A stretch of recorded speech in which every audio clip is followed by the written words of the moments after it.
Hi, everyone.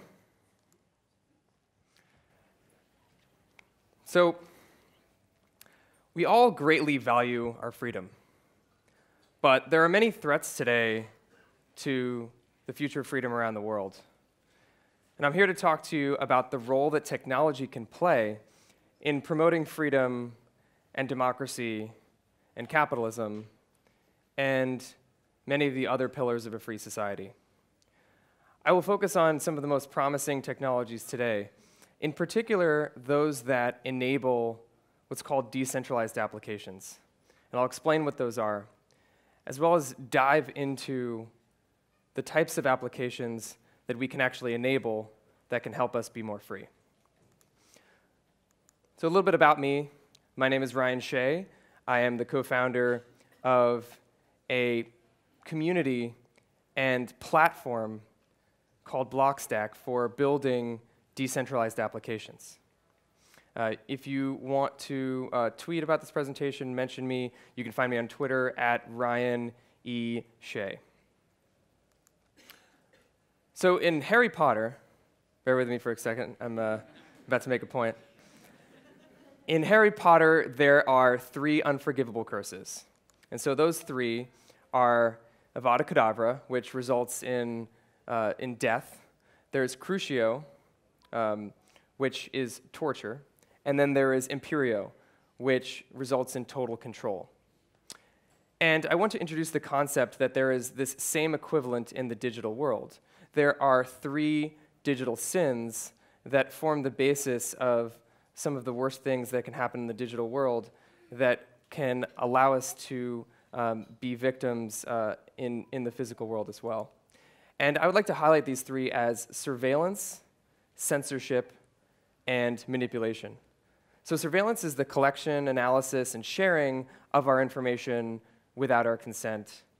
Censorship is the controlling of the information that we can receive and disseminate.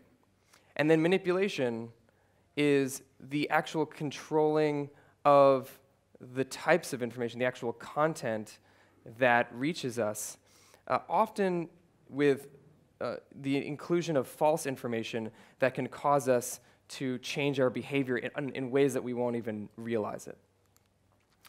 And so this is a really big deal because these 3 digital sins can greatly influence the way that the world plays out.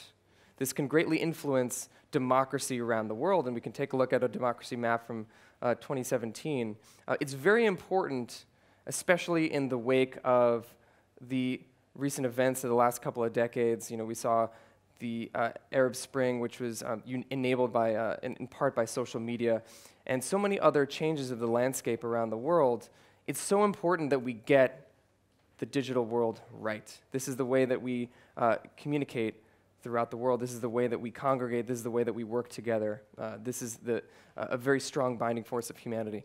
But with the right software, we can do a few very important things. We can limit mass surveillance, we can combat censorship, and we can prevent and protect ourselves from manipulation.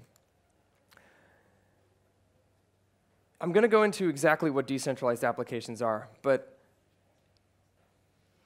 note that with decentralized applications, there are 3 very important things to take away. One is that you own your data. Your data is stored with you, it's backed up in your own private personal cloud, it is encrypted with keys on your device, end-to-end encrypted between devices. 2, there is no central operator that can be coerced. It is a decentralized network. You can think of something like email or BitTorrent or Bitcoin. No one operates it. There's no single door to knock on like with Facebook or Google.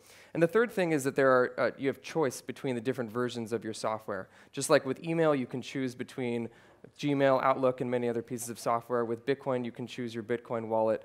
With BitTorrent, you can choose the client that you want to use to download files. With centralized applications, this is the traditional applications that we use today. Think Facebook, Instagram. You open up your phone and you connect directly to the data centers of these companies. Every single action you take is connecting to this massive server farm that hosts all of the data for billions of people. If you share a photo and I view that photo, you've uploaded the photo to these massive server farms. I've communicated to the same location and pulled the photos back down. And millions of people are doing this every day. Billions of people have this information. This is a model that is very problematic because all of this data is stored in these massive data farms, and everyone who can gain access to these farms can also see your data and also has the ability to manipulate the information. I'll talk about a new model, which is the decentralized model. So with decentralized applications, it's very different. Instead, each of our data is stored in our own private personal clouds. If you have a photo and you want to share it with me, I will go and I will grab it from your personal cloud. And the same thing in reverse. The data goes directly between us, and it happens with every person who's involved in the entire system. This, we believe, this trend of decentralization is the next wave of the internet, Internet 3.0. So there's the early internet. There was the Internet 2.0, which really moved to the cloud. And Internet 3.0 is marked by decentralization. As mentioned earlier, I'm the co-founder of a network, of a platform called Blockstack. And this is a platform for decentralized applications, for developers to build them, for consumers to discover them. And if you go to blockstack.org today, you can go and sign up. You can create your identity and start playing around with some of these decentralized applications. And I'll highlight 3 decentralized applications that exist today, that you can use today. So one of them is called Graphite. And this is an application for collaborative document editing. So you can think Google Suite, Google Documents, and Google Sheets, but in a way that's decentralized. That means that we can collaborate on a document or a spreadsheet, and there isn't a Google that is coordinating these edits. That's pretty groundbreaking, right? We are directly collaborating on these documents between our computers, right? And there's actually a journalist, Tom Simonite at Wired, who wrote an article about graphite, and he wrote the article in graphite itself. The second application I want to highlight requires a quick introduction. We saw that Signal, it's a very important application for private chat, potentially the most secure that exists today. But one of the challenges with Signal is it's being censored around the world. And there's many people who don't actually have access to that application. They've been using sophisticated measures, using the tools that Amazon and Google provide to be able to circumvent this, but even now they're hitting roadblocks that are very hard for them to overcome. One of the challenges with Signal is that it's still produced and distributed by a single corporation. There's still one version of the application. If Signal were a decentralized application and any developer could publish a version of Signal on a decentralized chat communication network, then it would be a lot easier to distribute the application to people who need to be able to access it. There's actually a decentralized chat application today that you can use. It's called Stealthy. And this is very important because the software is open source. You can download it. And when we communicate directly between our devices, directly between our personal clouds. And the third application that I want to highlight is one that's very, very important for democracy. We saw how social media has been so critical in promoting communication and promoting the ability for freedom fighters to be able to congregate and to be able to influence their nations for the greater good. Of course, there are some also dark sides of social media, but we need to focus on ways that we can move it forward and continually improve. And some of the ways that we can move beyond the existing model of social media is to move to a model where we have decentralized social media.